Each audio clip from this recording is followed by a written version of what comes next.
السلام عليكم صحباتي، كي دايرات؟ لاباس عليكم؟ اش اخباركم؟ اليوم ان شاء الله غادي نصايب لكم كيك بكريمه الحامض في المول العجيب. العجين كنحتاجوا ليها 2 بيضات، 1 خماره، كاس مع عامرش ديال الحليب، كاس مع عامرش ديال سنيده، كاس لاروب ديال الزيت، والكيسه اللي كنعبروا بهم ديال العنبه.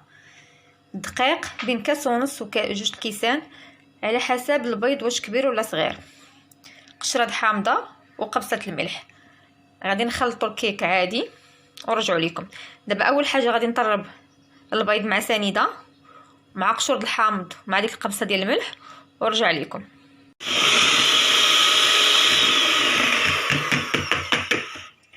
طربت بالطراب كهربائي البيض، سنيده، قشور الحامض وقبصه ديال الملح حتى ولا لنا هكا بياض لينا الخليط. دابا غنكملوها بالفوي عادي. كنزيدو كاس لاروب ديال الزيت،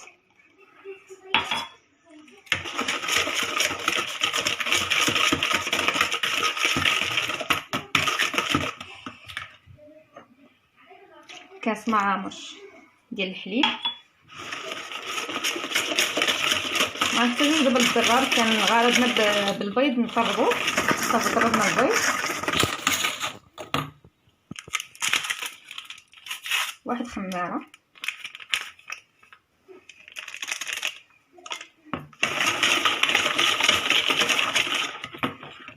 ونبدا نزيدو شويه شويه ديال الدقيق حتى نسالي.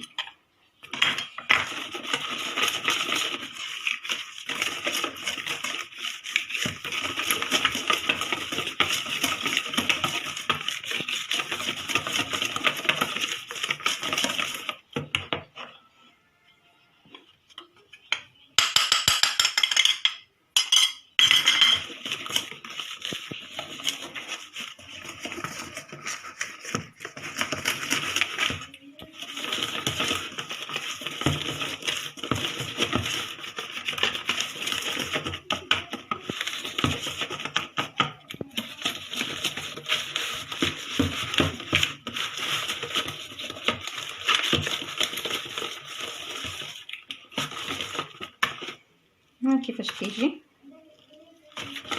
خفيف. المهم خلطنا مزيان. غنديرو دابا في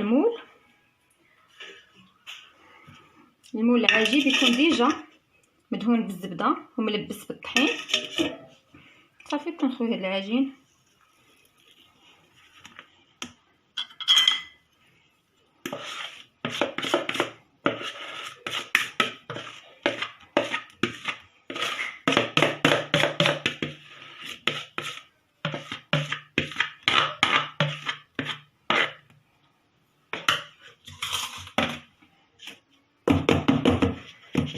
صافي. كندخلو الكيك الفران يكون بارد، نشعلو عليه مع الكيك فاش دخل حتى يتحمر مزيان ويتنفخ، وديك الساعه نطفيو عليه.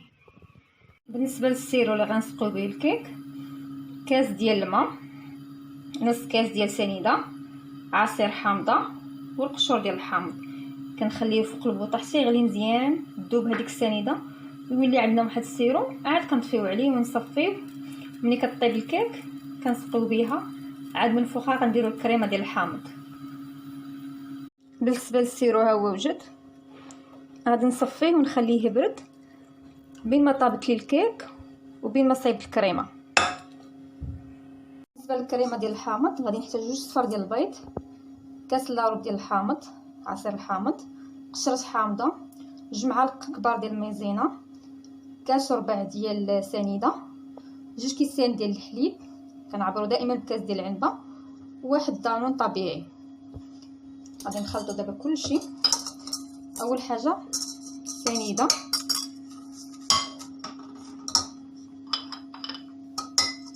مع الصفر ديال البيض، نخلطهم مزيان. نزيد عليه كاس لاروب ديال عصير الحامض، نحرك هادشي مزيان باش تذوب سنيده. من بعد قشور حامضه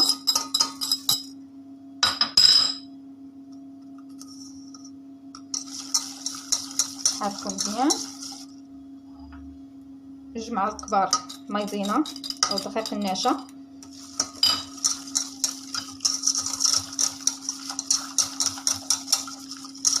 نحركوهم باش الذوب الثاني يبداو يذوبوا بالنشا باش ما يجيش مكلل هاد الكريم.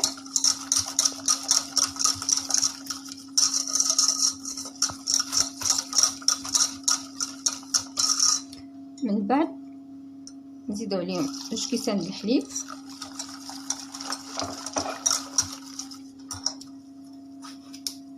دانون طبيعي،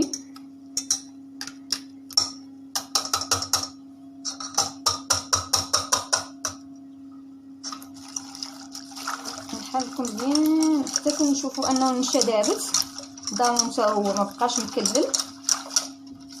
عاد كنحطهم فوق البوطه العافيه مهيله مع التحريك. ها هي الكريمه فوق العافيه، كنبقاو نحركو عليها غير بشويه والعافيه مهيله حتى تتعقد تتولي عندنا اون كريم. عاد ديك الساعه كنطفيو عليها باش نزوقوا بها الكيك ديالنا. من بعد ما كنخرجوا الكيك من الفران كنقلبوه في الطبسي، هادشي كتجي بحال الاسفنج هكا منفوخه ومهويه من الداخل. كنبداو نسقيوها بالسيرو ديال الحامض، نسقيوها مزيان كاع الجوانب ومن الوسط.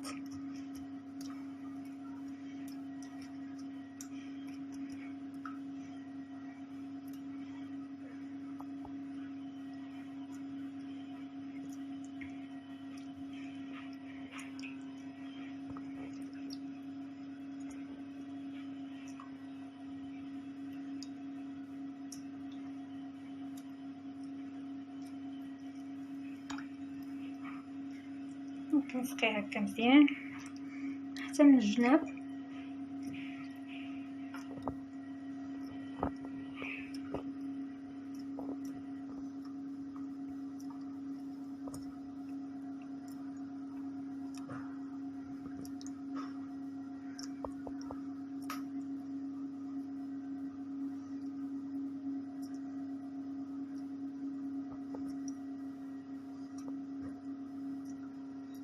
كنجيو نديرو من فوق منها كريمه ديال الحامض.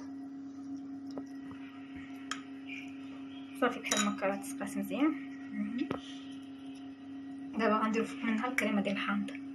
بعد ما وجدت الكريمه ها هي كتولي بحال هكا بحال كريم باتيسيير.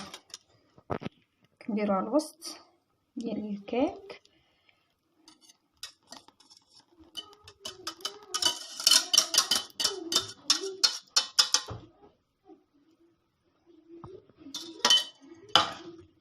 وكنخليوها تبرد.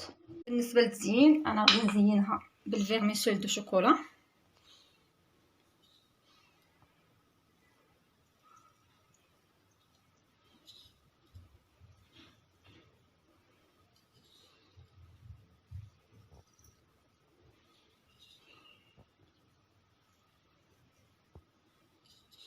المهم التزيين كيبقى كل واحد شنو باغي يدير. انا عجبتني في بالي هاد الفيرميسول دو شوكولا ودرتها. يقدر الواحد يكتفي فيها بحال هكاك ما يديرش الفيرميسيل على حساب كل واحد شنو باغي. التزيين كيبقى اختياري.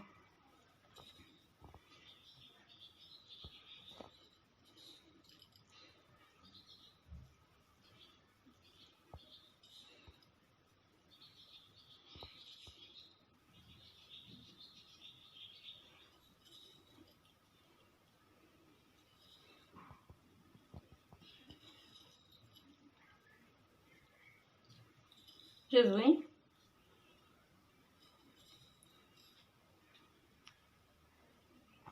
المهم بحال هكا.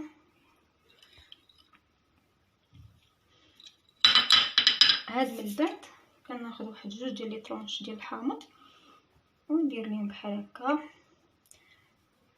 زعما كي راها كيكه ديال الحامض.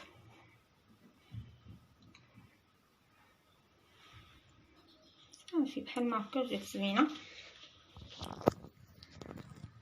هانتوما شفتوا كيفاش كتجي في الاخر. كنتمنى صحاباتي تجربوها وتردوا عليا. شكرا لكم بزاف للدعم ديالكم، تعليقاتكم ولي لايك ديالكم اللي يخطيكم عليا، وبالصحه والراحه.